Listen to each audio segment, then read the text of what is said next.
Open your textbooks to page 302, The Dawn of Man.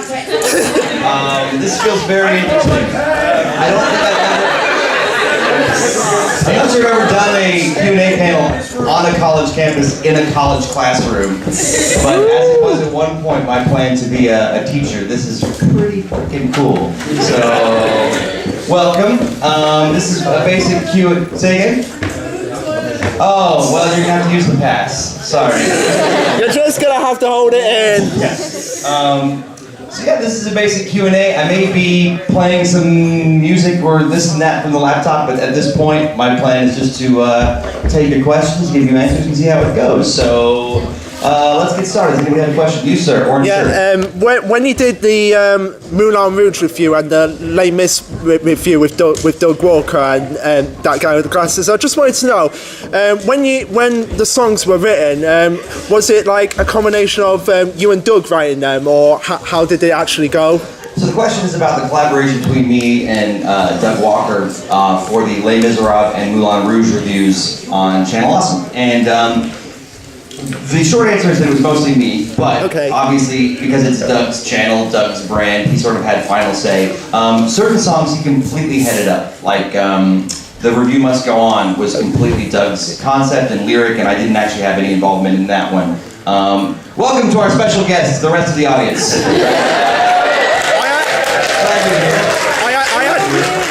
I actually really like the Guilty Pleasures song. That is a really catchy song. Thank you. Yeah, that was an example of one where I wrote the first draft, and then Doug actually wrote the part of it that was his verse that he sang, including the part with the cutaway to the other guy. You know, that was Doug's idea. And in Les Mis, for instance, most of the lyrics were just sort of start to finish written by me, but actually Kyle Calvert, aka Owen Citizen, wrote the first draft of his song Shots. And then I kind of curated it into something that rhymed and scanned a little bit better, because I'm a picky bastard. Most of the time. You can't really hold yourself, you know what I mean? Like, you can't always hold yourself to the standard that you hold other people to. But anyway, so, and then like, Doug actually wrote the first draft of Look Down, which was the opening number, and then I kind of switched that around. He also wrote the first draft of Sacha Baron Cohen and Helena Bonham Carter, which I, again, like kind of, sort of just shaped into something that scanned a little bit better.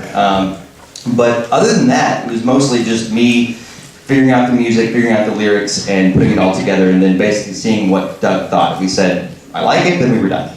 Okay. Thanks for the question. You? Is there any particular video game track that you really wanted to do a lyrics video to, but just every time you try it doesn't really work out? Is there? Well, Mario Brothers World 1, Level 1. Certainly is one that everyone's, since the dawn of the lyric series, been going, why don't you do that one? And I have this weird superstition that when I do that one, that's the end, it's over. Like, that'll just somehow, either like I'll get hit by a bus the next day, or I don't know, like it'll just be the end.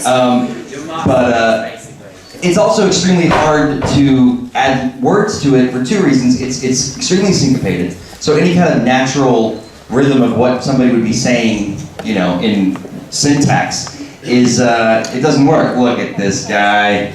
Oh, you're bringing me stuff, thanks. In that outfit, you look, you're one of the Dr. Who's? Okay. Alright, no worries. Thanks. I didn't want to trouble. No, you're good. Great, you're good. Give it up for Burger King, everybody. At American Cons, I actually know this guy from a number of American Cons. We just call him England. Because there's not a whole lot of... Oh, do you? Perfect. Anyway, thanks, buddy. Yeah, it doesn't quite work in this country. England, what? yeah. Cool. Right, thanks. Cheers. I don't say cheers most of the time, but I've adopted it. Actually, I do. It's just like one of those, like, oh, my girlfriend and I both poured some wine. Cheers. You know. I was talking about a thing. The Mario Brothers song. It's very syncopated, and so it's hard to fit something in. But also, Mario is like, what would it be about the first Mario game? Would it be about Mario as a whole? How do you encapsulate all of that? Especially when you're working with multiple internal systems of rhyme, which is a pretentious way to say a lot of tricky shit. So that's one. Another one is, I'm not sure if you're familiar with a game called Solstice. Not played by a lot of people, but appreciated by a lot of video game music enthusiasts for being this. I wish I had it actually on my iTunes. I'm not sure I have internet access at the moment, but it's just this amazing, like rolling, like 3 or 4 minute long progressive rock piece that has no business being in the song that otherwise had, or rather a game that only has 1 or 2 themes. So that's another one, but I am possibly going to remedy that. So we'll see. Thank you for the question. You, sir. Yes. What inspired you to do your with lyrics videos? When you first started, what inspired you? What inspired me? Well, initially, it was really not about doing a whole franchise or a whole series. I really just liked the Mega Man 3 title theme. Like, on the level of Beethoven's Fifth, Hey Jude, you know, like, just to me, it was one of those songs that feels like it always was there in the marble and just got sculpted out by some lucky person, you know. And I hadn't been able to get it out of my head off and on since I heard it the first time in like 1990 when most of you were still semen. So I had done various remixes of it over the years. In college I did, you know, MIDI remixes of it. And I was teaching a class on musical theater songwriting to children at the time. I had lots of downtime because I was in a tiny town in the middle of Oklahoma doing this summer program. I was bored. I started writing lyrics to the Mega Man theme. The original draft was really dumb. It ended up really dumb, but it was even dumber. Stuff like him saying he's a Yankees fan. Like, why would Mega Man be a sports fan at all? But why them? You know, it just didn't make sense. It was just sort of the proto matter of what became the With Lyrics series. But I guess the answer to your question is, initially what inspired me was the music. And the fact that there's this whole library of music that had never been able to sing, you know.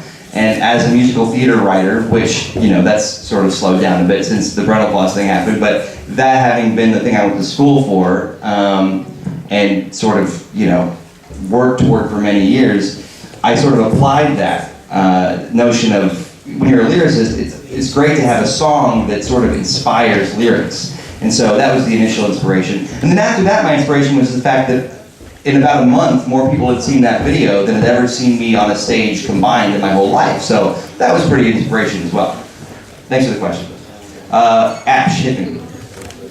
What's the video that you put up that has had the biggest amount of hits that you haven't expected it to be as popular as it has? So you're saying what's the most unexpected, like the largest ratio between expectations and actual output? Well, that's a good question. I shouldn't mention any collaborations because that's just a huge insult to whoever I collaborated with.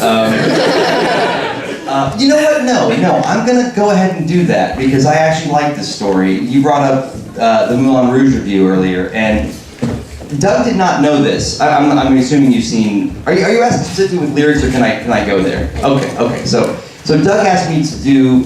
We talked about doing some kind of musical review, and I had always loved Moulin Rouge in that guilty pleasures kind of way. And all through high school, I had done the Zidler impression. Well, actually not all through high school, like junior year on, like we would do this Jim Broadbent, like, oh, it's fun. You know, like that was part of me and my friends in drama club, like when something would be awkward, you know, looking at each other, oh, you know, like what you do when you're me at that age.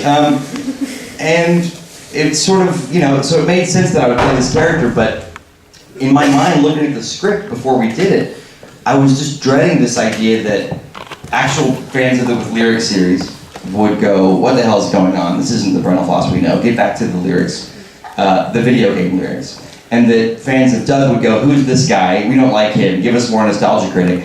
And it just fit. It just worked. We had a really good time shooting it. And even then, I still wasn't sure it was going to be all that great. And I think the truth is that in the end, I just didn't realize that Doug knows what he's freaking doing. And obviously. And the final product, it wasn't just a difference between the views and the success of the video to my expectations, but also the difference between my expectations of how the quality of my performance and how that would fit in was going to be. I didn't think it was going to seem very funny. I thought I was going to seem out of place. And it ended up working. And again, like I only wrote 2 lines in that whole script aside from the music. So again, Doug knows what he's doing, and that was the lesson of the day. Thanks for the question. Quote, hit me. Why did the Brentlfloss comic end? Well, we made a video about that. And so, to recap in a very short amount of time, we felt it was done. No, we did make a video about it. It's currently unlisted, but I think you can find it in the news section of the comic website. That said, there came a point where I thought that I was the one who really was sort of over the comic. But because it was Dan's idea, and because, it was frankly a good chunk of our artist's income as far as I knew, because he, the money we got for the comic was weighted more heavily on him because it takes more time to draw 5 panels than it does to write half a page of ha ha ha. Well, you hope it's ha ha ha. Sometimes it's not so much. But anyway, we just felt like when I found out that Dan was also kind of over it, we both realized, like, why are we doing this? We're not doing it for the money, because there's very little. That's just how webcomics go, unless you're Penny Arcade. It's not anything anyone does to get rich. The artistic fulfillment wasn't really there, as evidenced by the fact that we would wake up the day that scripts were due, and just the first thing in the morning go, oh shit, what do we do? I don't know. Something about Mario? Okay, doing what? Farting? No, we've done that. It was sort of becoming a thing where we were sort of scraping the bottom of the barrel as far as stuff we really wanted to make jokes about. And in truth, I do have huge problems with the way Nintendo has handled the Wii U. And that was a huge part of, for me personally, leading the comic, was the fact that it became clear that my honest-to-God, truthful feelings about what Nintendo's doing as a company clash with the fact that so many people in my base are, for whatever reason, devout Nintendo, I'll just say devotees, to avoid the F word that we're all thinking. Fanboys. Yeah. Anyway, and it's not like I got fed up with people not agreeing with me, it's more that there were all these little reasons to end it, and no big reasons to keep doing it. So, we just decided to phase it out. I'd like to think we did it in a way that wasn't as abrupt as most webcomics, and we sort of braced everyone and had a good time, with the final ones. And we may at some point do like a special month return, just a short, limited engagement. But, when most of the team making something is sort of over it, that's step one. When it's Brentlfloss the comic, that means that nobody else, I wouldn't feel right going, hey, why don't you other people carry it on? That would be sort of strange to still call it Brentlfloss the comic. So it just felt like it was time. Thanks for the question. I feel like I haven't done anyone on this side of the room yet, so pause with the hat, yes. Yes.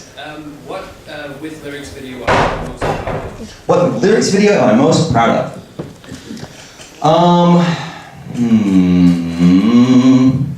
That's a tough one, because you're asking about the video. It's already hard enough to figure out which lyric I'm the most proud of, but which video am I most proud of? This changes every day, but today I'll say Baby Mario and Papa Yoshi, which is not actually technically with lyrics. It was originally going to be Yoshi's Island with lyrics before it became clear that it was like a longer narrative. But the fact that it's a longer animated video that tells a story, it's heartwarming. I can show my grandma, and she doesn't even need to know the characters to understand that this dinosaur adopted a little Italian baby. It makes sense universally. And you have to understand, I went to school with the idea in mind that I would write the Broadway musical that everyone would know. Les Mis, Wicked, that thing where everyone's sort of passingly familiar with it, even if they don't know all the words. And so, one downside to this otherwise very fun kind of career path that I've taken over the last 5 years is that most people I know in my life are not hardcore, extremely connected gamers who understand not only what's going on now in games, but what has gone on. So to ask them to watch a video about Castlevania 2 and why it's funny that Dracula's rib is something you collect, it doesn't always play. Whereas Yoshi, Baby Mario Papa Yoshi it's got great animation. I feel like it looks very professional, especially on the budget we did it on. It tells a story, it's heartwarming, it has some laughs, but it also has some heart. That's a tough balance. And, I felt very lucky that my animator came through and made it as good as it was. So, I'm gonna say that one. Ask me tomorrow, I'll have a different one for you. Ooh, both of you right next to each other. The guy with the camera rolling right now, go ahead, because I don't know how much memory you have on there. What other countries have you done shows like this for, and what's the worst experience doing so? Ooh, well, really only Canada and the UK. So if you're asking what my worst experience abroad is, I've never had one. Because Canada's always amazing. And also, I'll put it this way. My top 5 worst convention experiences, none of them were outside the United States. They were all inside the States. What is in her mouth?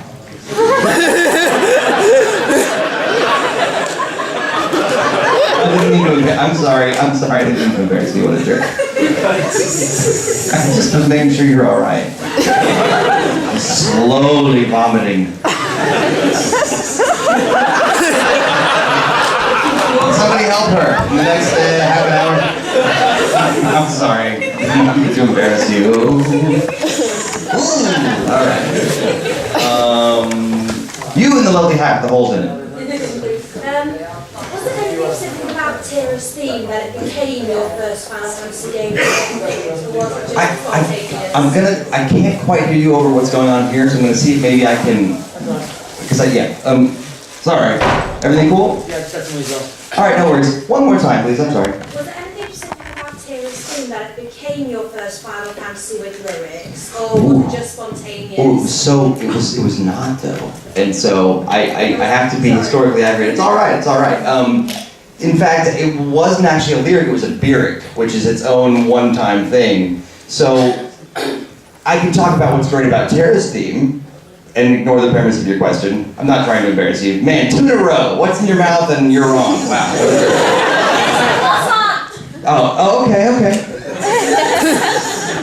And pronounced correctly. I couldn't see everything, so I apologize. No, I mean, I don't really expect anyone to know the library back and forth, and if they do, usually, well, you know what, maybe you guys are in here, so they're all lovely if they don't know. But sometimes the people that know everything inside and out are the most enthusiastic. Sometimes that enthusiasm can be frightening. So, no worries, no hurt feelings, certainly. But the thing about Tara's theme,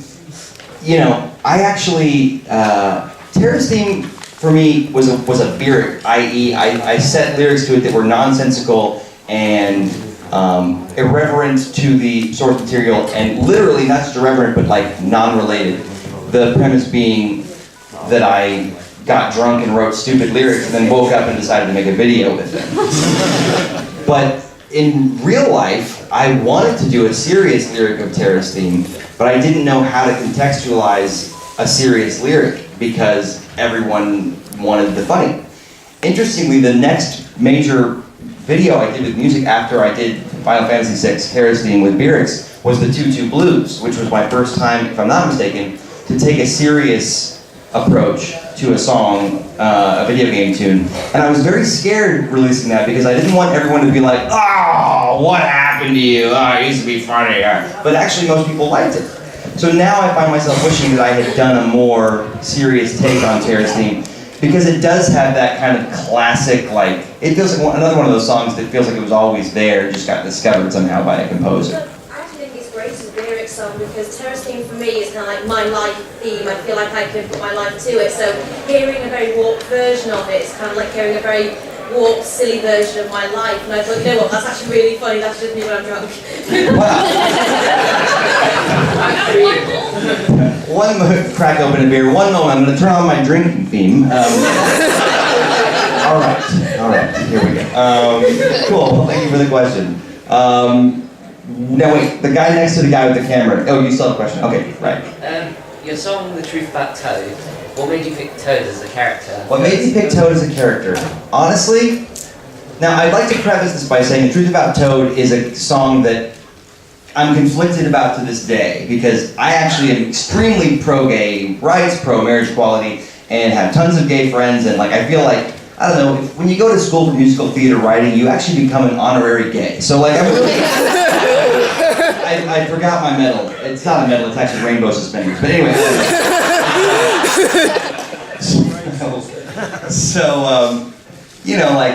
the fact that I made the intent from the outset. Actually, let me go back and answer your question.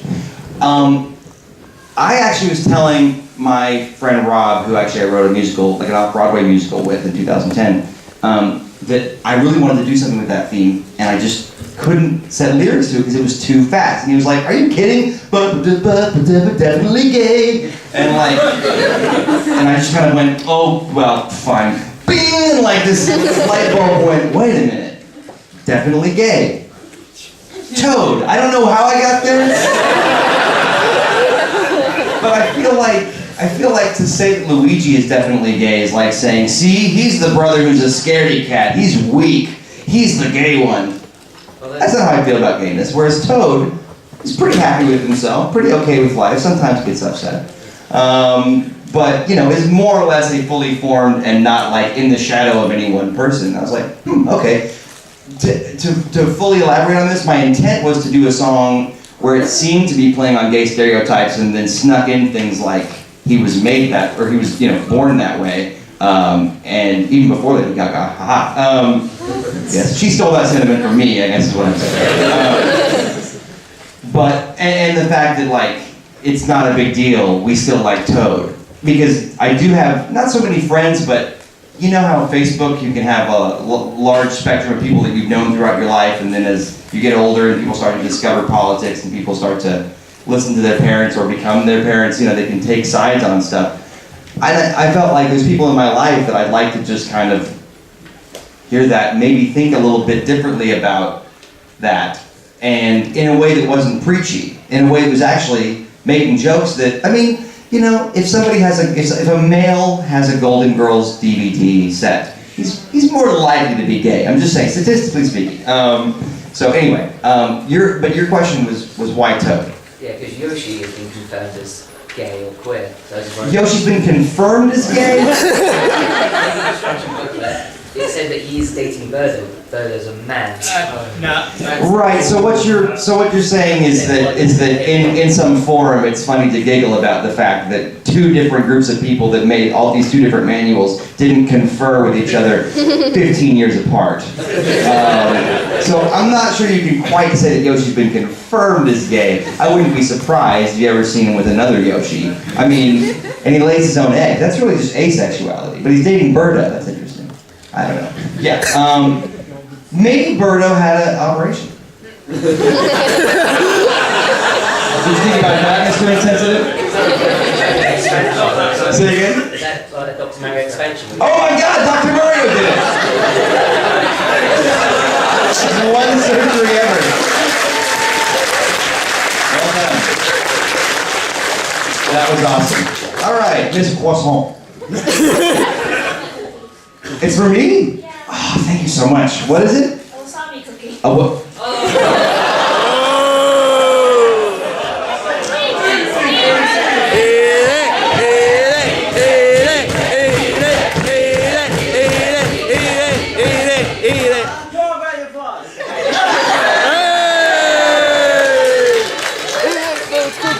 It actually turns out this is my panel and you're actually in the audience, so I'm going to put it here. Maybe eat it later. Wasabi, I'm actually not a good Texan. I'm a real pussy about spicy stuff. And, That's why we have water. right, water doesn't, see, again, water doesn't help. It's sort of a Bill Nye the Science Guy lesson. Wasabi, it's not spice. You can't actually make me eat something. Is the thing. I appreciate the gift, and the cookie part was delicious. I used to actually specifically avoid wasabi like bedbugs. So thank you though. Right. This has become a conversation.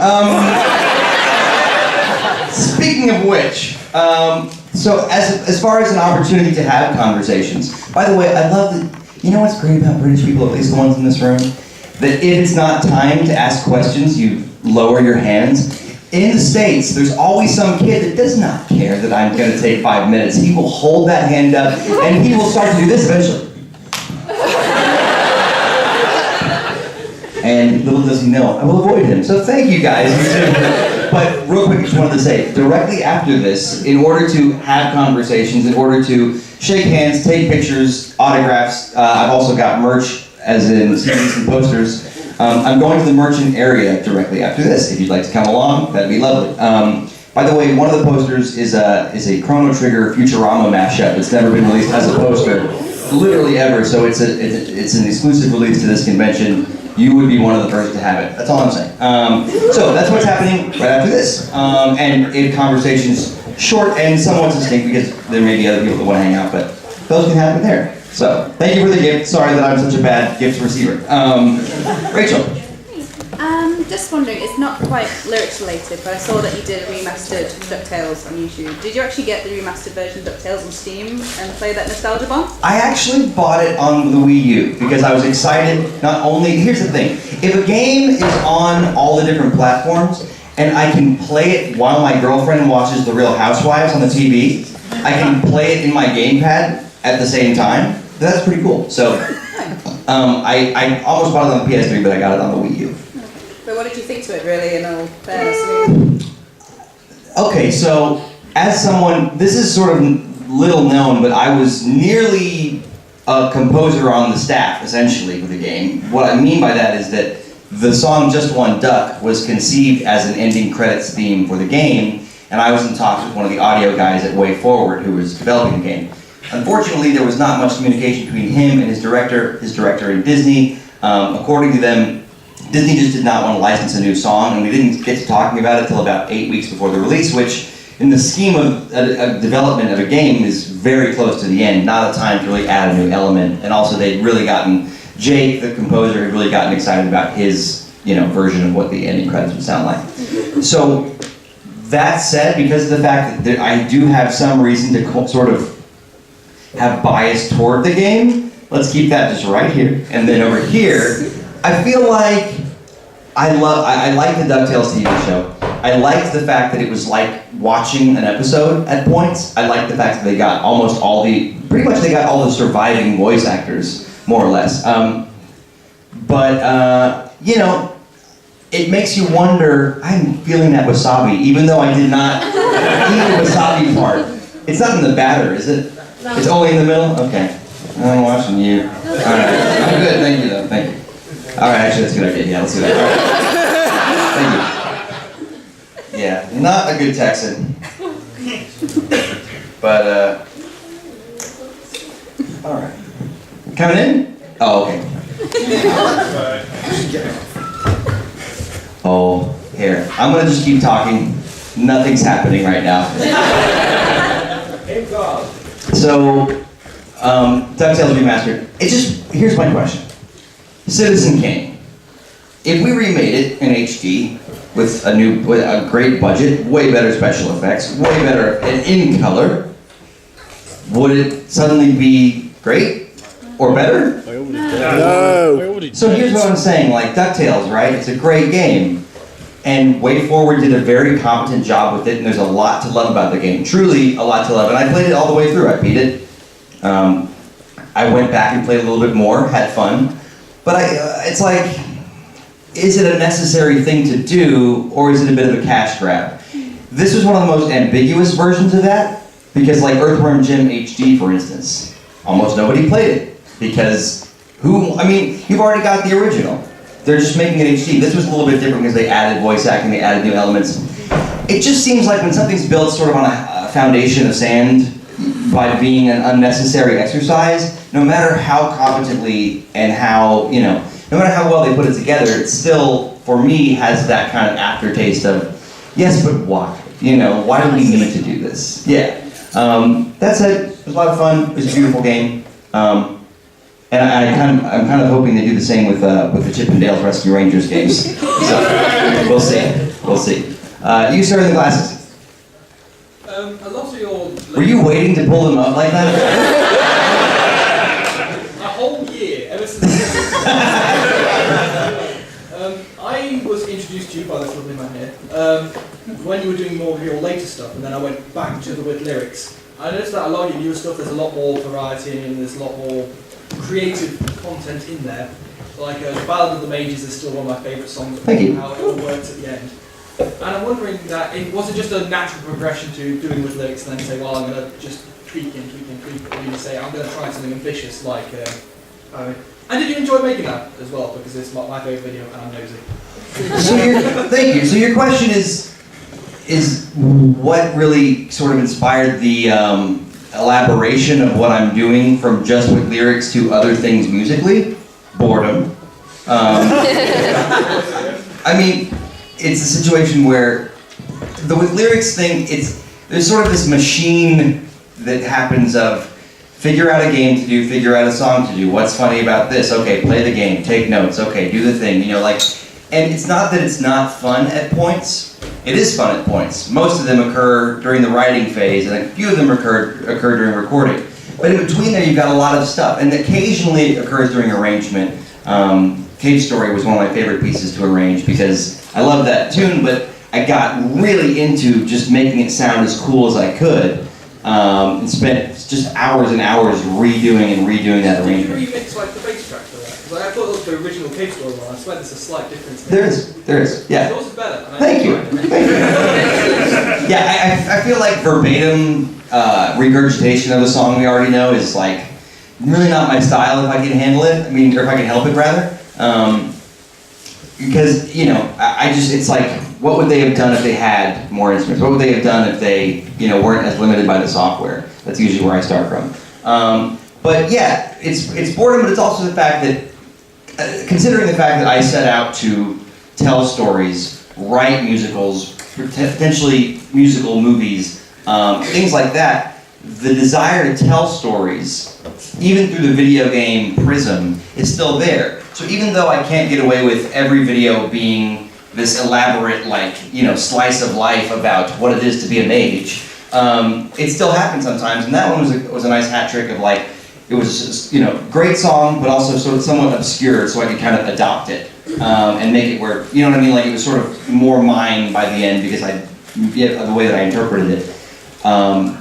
The storytelling, and also just the fact that, like, the counterpoint, the fact that I got to, I don't know, it's as a composer, like, showing off is a tricky thing because not everybody gives a crap. Like, somebody might just be like, wow, that's pretty, the end. Like, they don't really, like, intricate design and detail and all that stuff with music does not always, I don't know, translate into people realizing how much work went into it.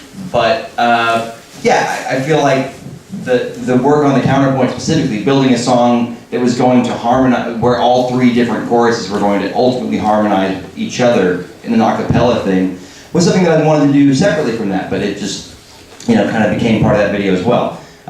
So yeah, I think that the short answer is boredom a little bit, but also just wanting to do more of the stuff that I set out to do. Just now I'm doing it in sort of the box that the universe has given me of, here's what actually allows you to make money. So, which is the video game, I don't know, milieu. So, Thank you very much. thank you. You, madam? You said you always wanted to do a musical that everyone recognised. Have you considered ever taking both loves, with lyrics, and making a musical of a game? No. Because, so there's a few things. So I went to NYU for an extremely expensive and probably worth it grad school program that I refer to sometimes as Hogwarts because it was essentially just that kind of strange, specific kind of learning, you know, like a class on lyrics, a class on rhyme, a class on, you know, the first 10 minutes of your musical.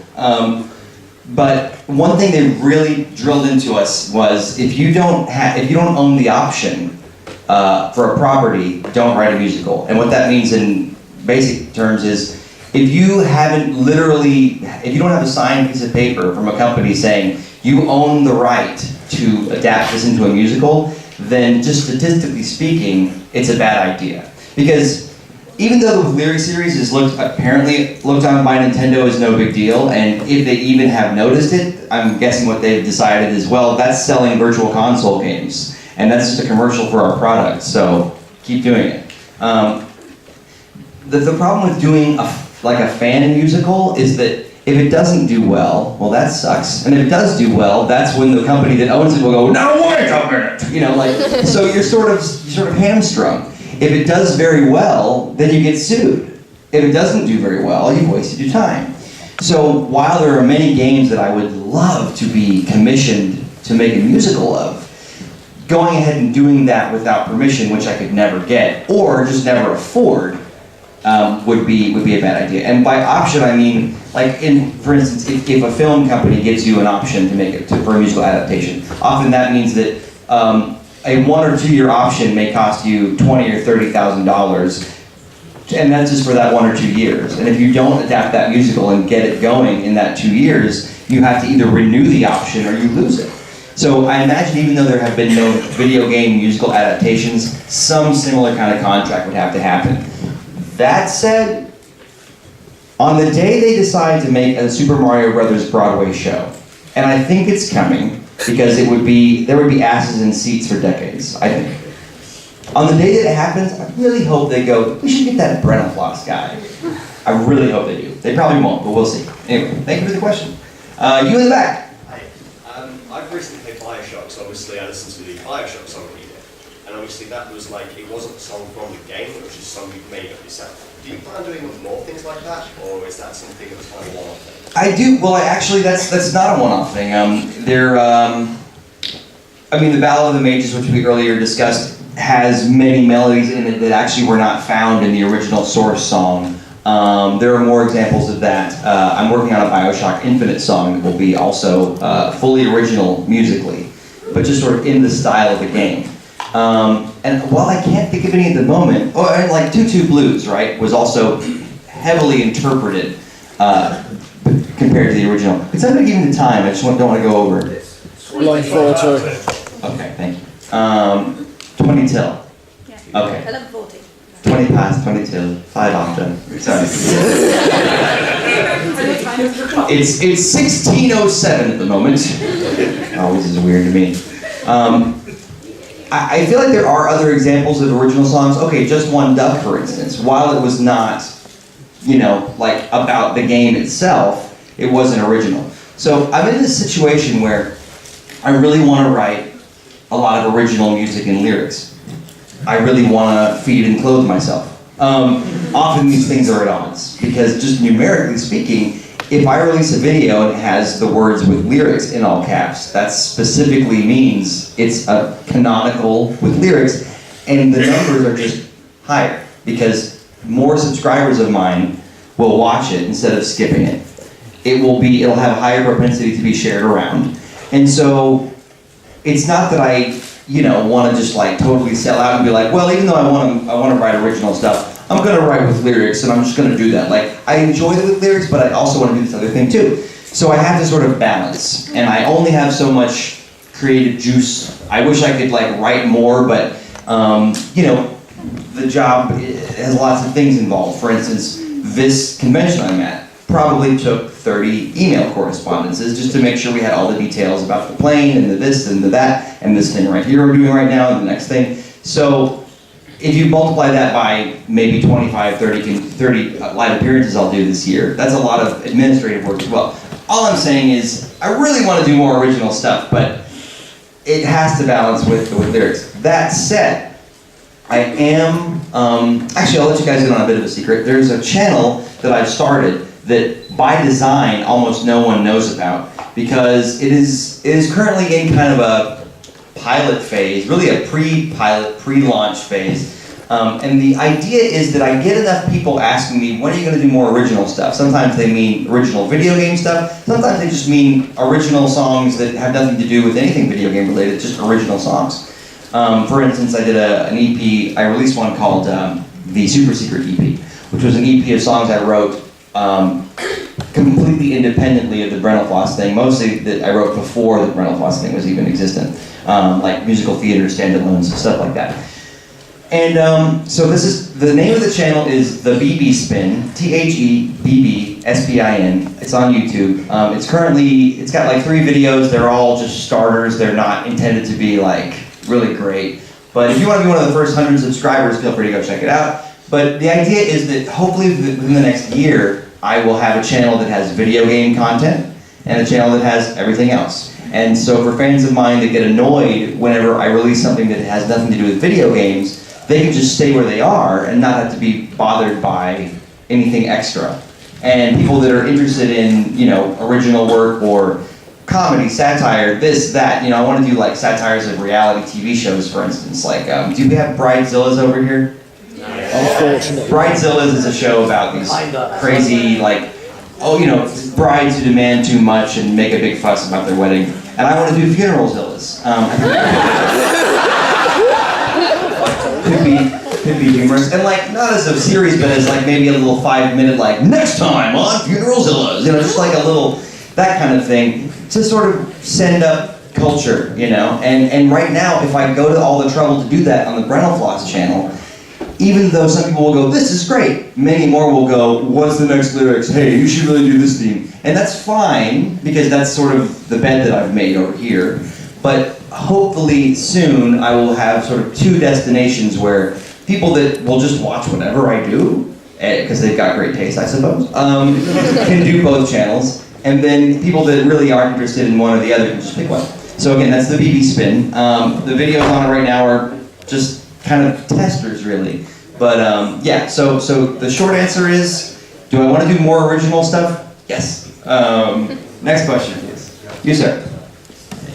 Yes. It's probably an obvious question, but where did the Brentlfloss name actually come from? It's not an obvious question. It's oft asked, but that's okay, because it doesn't really make much sense, does it? I'm not a dentist. So it was a screen. I was on AOL in 2004, and even then that was sort of like outdated. But I had a screen name that was Blent Breck, and that was sort of funny because my name is Brent Black, but it got me in a lot of trouble. I guess too many of my friends are dyslexic or something, because they would email Brent Black instead of Blent Brack. And I was like, this isn't a very good email address. So I changed it, I decided to change it, and it was almost Brentrel Park. It was almost Brentertainment, Brental Car, Brenter of Attention. And then Brentlfloss had a ring and it was short, and I was like, this sort of shows that I've got kind of a corny, punny sense of humor. Sure, that'll work.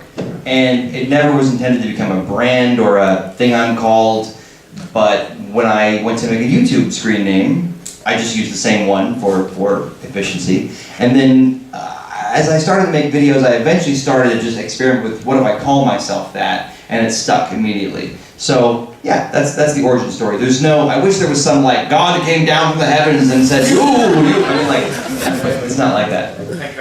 Thank you. Your beard is so magnificent, I've got to call on you. Thank you. It's real, right? It is. Well done. Absolutely real. I was going to ask, which is your favourite musical review? The Les Miserables review, or the other one? So I can pick one. But what I need you to know is that my roles in these 2 things were extremely different. My role in the first one was to slap some songs together and be Zidler. My role in the second one was to write far more songs, put way more TLC into the arrangement, make them sound better, many more singers and voices, and a lot more, So I actually put far more time into the second one, even though I only appeared in maybe 5 or 6 minutes of the video. So, which one is my favorite? Well, to watch, it's the one where I'm on screen more. Because it's Moulin Rouge.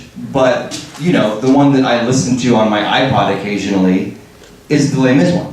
So, I hope that answers your question. That does. Thank you very much. Cheers. You, sir.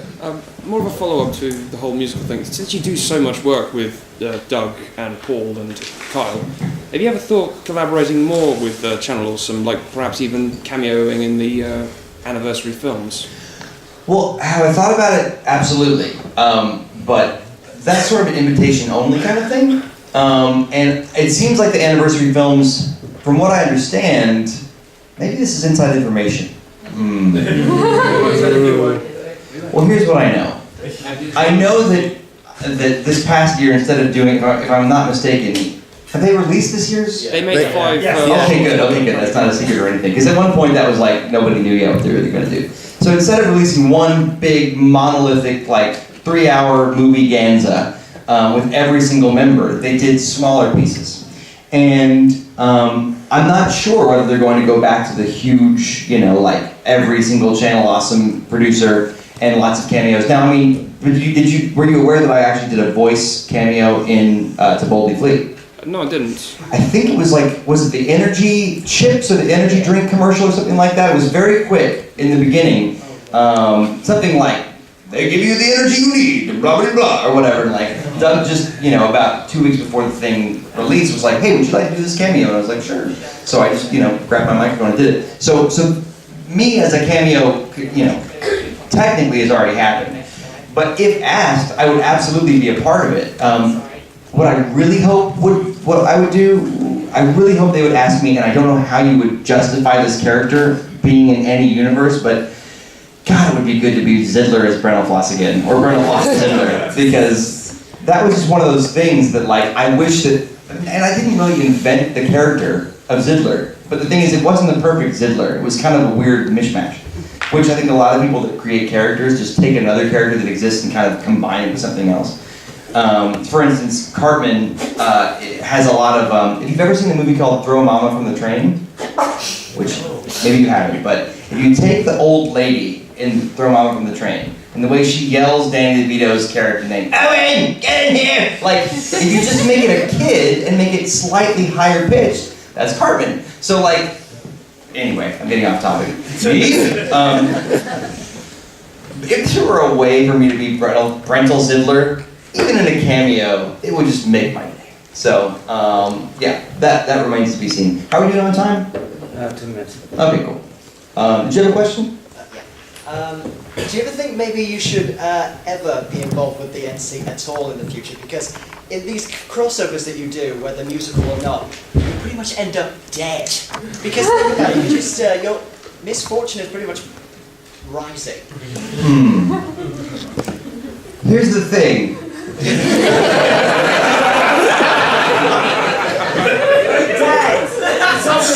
I'm here now. No, they always die, for sure, but I'm sort of subverting your question by taking it seriously, It's pretty much dead by your hand, or at least dead by his hand, or something.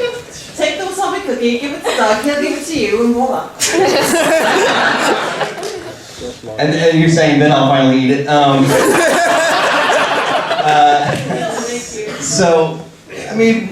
Yeah, I absolutely will continue, and if I have to die again for the cause, goddammit, I will. You're too talented either way. To die? No, you're too talented for that. To work with them? What are you saying? I didn't mean to, I'm just trying to understand what you're saying. No, I mean, if that were to happen again, that would be bad because you're too talented for that to happen. To die a third time. At all. Oh. So I should...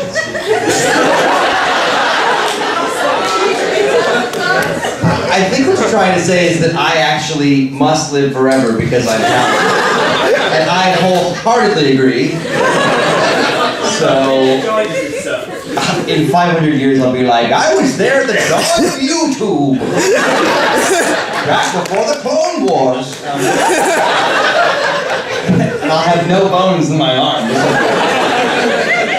And good job. Yes. I have time for probably one or two more questions, and if I don't get to your question, which mathematically I cannot, feel free to show up in the merchants area after this, or there's going to be many opportunities to see me for the remainder of the convention. You sir in the blue. A while ago you did a crossover with the Screw Attack team for the top 10 Greatest Boss movie thing. How many of those did you choose personally, or was it just... Well, I'd like to say that was actually one of my least favorite appearances by me of all time. Craig, Stuttering Craig, he's a good guy. I don't know that he and I are great playing off of each other.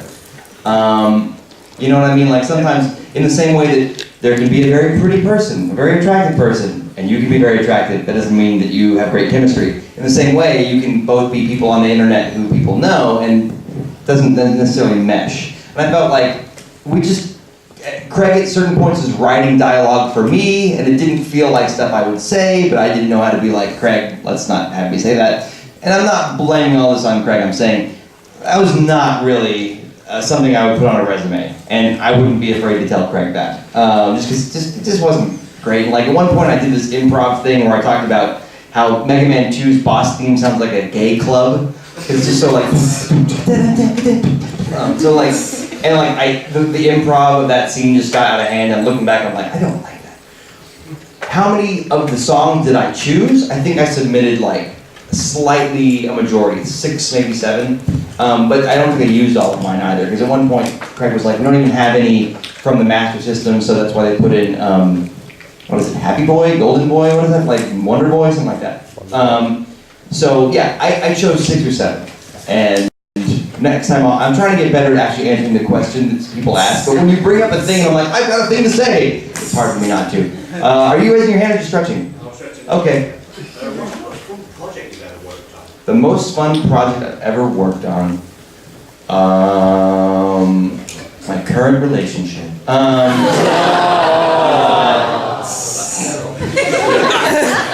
But let's see. Probably beyond that. Well, I think I'm in it right now, and I am going to just tell you just enough. If you don't know who Demon Tomato Dave is, you should. He's an amazing a cappella singer, arranger, and also adds lyrics to video game themes. But he and I did a video where we debated over the merits of Super Mario Land 2. Or sorry, Super Mario Land 1. And he did the a cappella arrangement. And all you need to know is that we are doing another one of those debate style with lyrics videos about a very well-loved Zelda title. And we're actually shooting part of it at this convention, somewhat out of sight. But anyway, so it's just, I don't know, like the way that it started working out, the excitement involved is making it, because you know, it's hard for a project to be fun when it's just you in a room like, ha ha ha, this is hilarious, I'm the greatest. Good night, me. Like, it's as opposed to really having fun participating with other people. And while most collaborations I've done have been super fun, this one is really special. One more, or should we grab it? Time for like single. Okay, Madam the Red. If there's anyone that you could work with, who would it be? Anyone who I could work with in the world? Jesus. Probably, oh man, that's hard. You know what? This is not the most ambitious thing I could say, because I'm not really leaving the internet realm, but because this is within the realm of possibility, and it's not like Elton John, Santa Claus, you know, because they both live on the North Pole. Sorry, tickled myself there. Probably JonTron. I've only recently discovered his actual JonTron work. I knew a little bit of him through Game Grumps. I never got into Game Grumps much, just because I think Let's Plays are great if you like them. I was the big brother playing games, and my little sister was the little sister watching me play the games. And I feel like all the little sisters out there, or little brothers, or people with that kind of personality, love Let's Plays. For them, it is a spectator sport. For me, it is, I'm playing, shut up. So, that said, I've recently gotten into JonTron stuff. I didn't know he was a singer. I didn't know how freaking funny he was. And while I haven't reached out to him, because we don't all live on the same street, like some people think that all internet producers, you know, like are all just like, oh, cup of tea, borrow a cup of tea. That's not just, anyway. I'm always second guessing the way I'm saying things, because of little differences, you know, like different from that versus different to that, you know, things like that. Anyway, yeah, JonTron. You and the Fez. Just to go back to the other question, just what project you've worked on that you feel you're the proudest of, that you can quite happily just look back at years on and just go, I did that.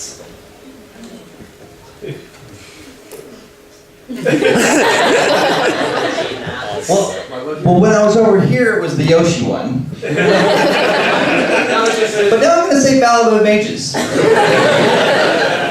Yeah, but also the Bioshock song ranks in there somewhere. The only reason the Bioshock song is not higher up is because visually it was just a clip show with a couple of cartoons that might comic book art or webcomic artist drew.